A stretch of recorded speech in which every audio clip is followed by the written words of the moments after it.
On September 11th, 2001, American history was changed forever. 4 coordinated terrorist attacks were carried and resulted in the death of almost 3,000 people, the collapse of the World Trade Center, and the partial collapse of the Pentagon. It was one of the most tragic days in American history. The effect it had on the country's development and infrastructure were large and immediately noticeable. However, the effects stretched further, even to media. Films such as Lilo and Stitch and the first Spider-Man had to completely change certain scenes and trailers in order to remove anything relating to the World Trade Center or hijacked planes. The effects stretched even further to video games, which had received several heavy edits and censorship for much of the same reasons as many films at the time.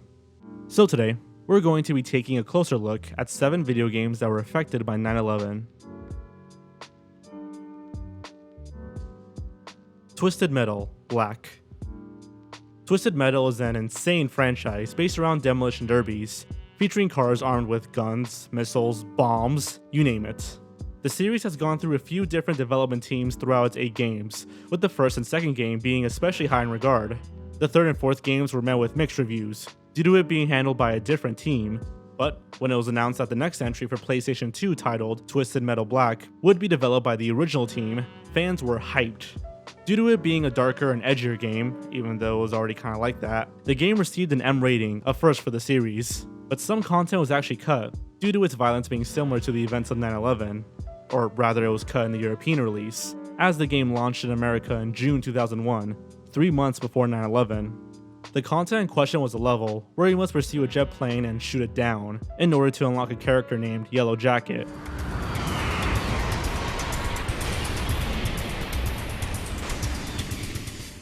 Given the imagery, it's not hard to see why this level would be cut from all future versions of the game. The European version removes the option to shoot down the plane, along with the violent cutscenes involved. However, most American copies of the game still retain this mission, with the ability to shoot down the plane. Command & Conquer Red Alert 2. In 2000, EA Games released a follow-up to their popular Red Alert series of Command & Conquer spin-offs. Titled Command & Conquer Red Alert 2, the game takes place in an alternate history where Allied forces battle the Soviet Union for control over the European mainland. The game receives some retroactive changes in response to the 9/11 attacks, which occurred a full year after this game had been released. The change in question was actually made to the game's box art, and not to the game itself. On the original box art, it features an image of a plane flying towards the World Trade Center. This was understandably changed due to the striking similarities to the real-life attack. The World Trade Center was removed, as well as all American landmarks and buildings in the background. In addition, an American flag is seen in the eye patch of the character Volkov in the original box art, but was replaced with a mushroom cloud in the updated version. EA offered all retailers that carried the game a complete exchange of all copies of the game for the newly revised box art version. Despite these major changes, the World Trade Center is still present in the game's campaign. Microsoft Flight Simulator. Depending on who you ask, the following entry might not count as a video game. However, the series is marketed as such, so we'll be including it. The Microsoft Flight Simulator series began in 1982, marking it as one of the longest-running software product lines for Microsoft, as well as one of the longest-running PC game series to date. The game series has been hailed as extraordinarily realistic, and has actually been very helpful in the training of pilots. However, this extraordinary realism came back to bite them with the release of Microsoft Flight Simulator 2002, released back in October 2001. Initially, it was planned to be released back in September. However, due to the 9/11 attacks and the subject matter of the game, some changes had to be made. The game allows players to fly a plane around landmark cities, in places where most planes normally wouldn't be allowed to fly. This led to the removal of the World Trade Center in the game, in order to remove any similarities to the events of 9/11. In addition, any players who attempted to mimic the hijacking of the planes were banned via VATSIM, the International Online Flying Network. GhostBusters 2009.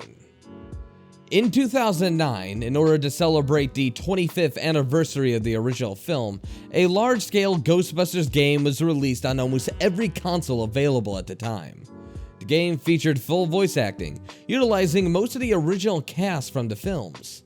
Now, whether or not you like or dislike the 2016 reboot, you can thank this game for its existence, as its success led to renewed interest in the license and in developing a third film in the franchise.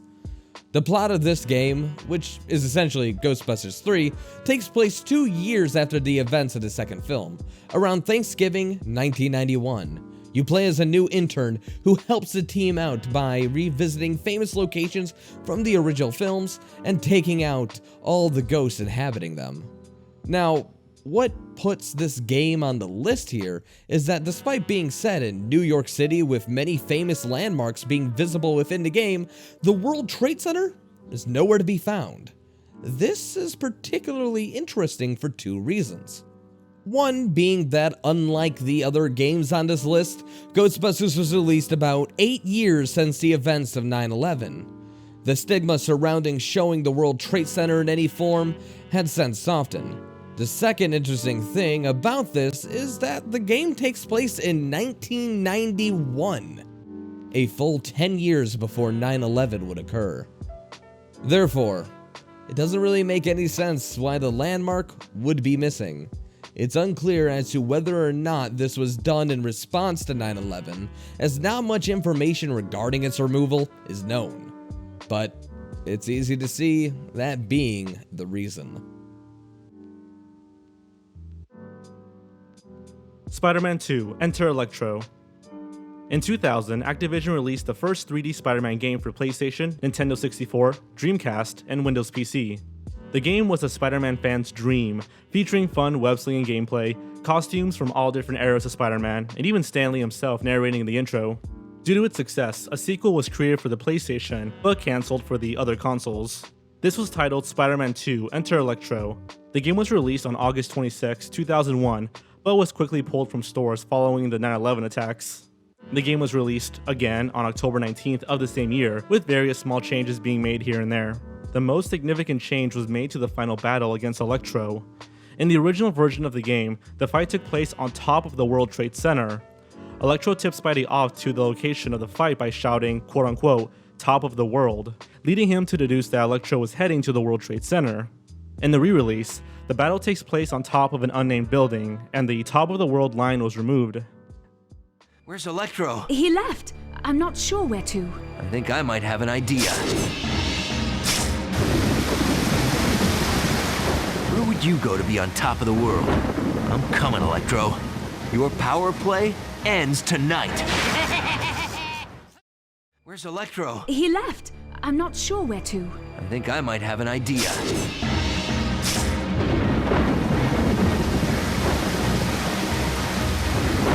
I'm coming, Electro. Your power play ends tonight. This creates a plot hole, as Spider-Man now just correctly guesses the random building where Electro is heading to. Another plot hole was also made by removing a scene with Thor speaking with Spider-Man shortly after he defeats Electro. Since the scene takes place on top of the World Trade Center, it's easy to see why it was removed. However, the Daily Bugle still reports mistakenly that Thor is the one who defeated Electro, despite that scene being removed. The original version of the game has become immensely rare, and only recently was discovered and uploaded in a playable state. Metal Gear Solid 2. The Metal Gear Solid franchise is one of the most iconic and memorable video game series to date. Created by Hideo Kojima, the series is known for its incredible stealth sections, as well as its deep and politically charged story. While the series is mostly focused on Solid Snake, the sequel Metal Gear Solid 2: Sons of Liberty instead placed the focus on a new character named Raiden. Given that the story for the series is very heavily based in military and political turmoil, it makes sense that some changes would need to be changed to the game after the 9/11 attacks. In the documentary Metal Gear Saga Volume 1, Kojima stated that the original plot of the game heavily revolved around nuclear weapons inspections in Iraq and Iran, and featured Solid Snake trying to stop a Metal Gear on an aircraft carrier. This was changed about 6 months into the project, where the situation in the Middle East had become much more of a concern, leading them to realize they could not release a game with such a plot. Then, after September 11th, significant changes had to be made to the finale as it takes place in New York. There was initially a sequence where Arsenal Gear, a massive mobile fortress, crashed into the Statue of Liberty and destroyed half of Manhattan. Another cut moment involved a certain character dying and Raiden laying an American flag over their dead body. Finally, the Japanese spelling of Raiden's name was changed from katakana to kanji due to the former form of the name resembling Bin Laden in Japanese. Grand Theft Auto 3. Our final entry on the list today is Grand Theft Auto 3, which is understandable, given the fact that you essentially play as a terrorist in a vaguely New York City-like setting titled Liberty City. The game launched on October 22, 2001, just a few weeks after the 9/11 attacks, though it was initially set to be released on October 3rd instead. The team took as many measures as possible to ensure that Liberty City does not bear any resemblance to New York City. They even went as far as to change the color of the cop cars just so they don't look like the NYPD cars, changed the flight path of planes so that they didn't appear to be flying into or behind skyscrapers, and removed a whole mission simply because it mentioned the word terrorist. Many rumors had circulated since then about how much content was changed because of 9/11. However, an interview with Rockstar executive Dan Houser reveals that a minimal amount of content was changed, and the game really only wound up being 1% different. Due to the nature of the game and the delay, rumors naturally circulated that a large amount of cut content was the cause of said delay. However, the true reason was because their office in New York City was located very close to Ground Zero, making it impossible to get any work done in the weeks after 9/11. In the interview, Houser stated, "The mood in the office, it was very upsetting, very unnerving, and overwhelming. It was the same for us as it was for anybody, but we also felt we'd come this close to making this great game, and that despite these problems, just as despite the problems of Take-Two, it was our duty to finish it." The only other major change in response to 9/11 is the game's cover art, which was changed for the North American release, as they felt it was a bit too raw after the attacks. The rawness is due to images of explosions set against an urban backdrop. However, this cover art remained unchanged for European releases.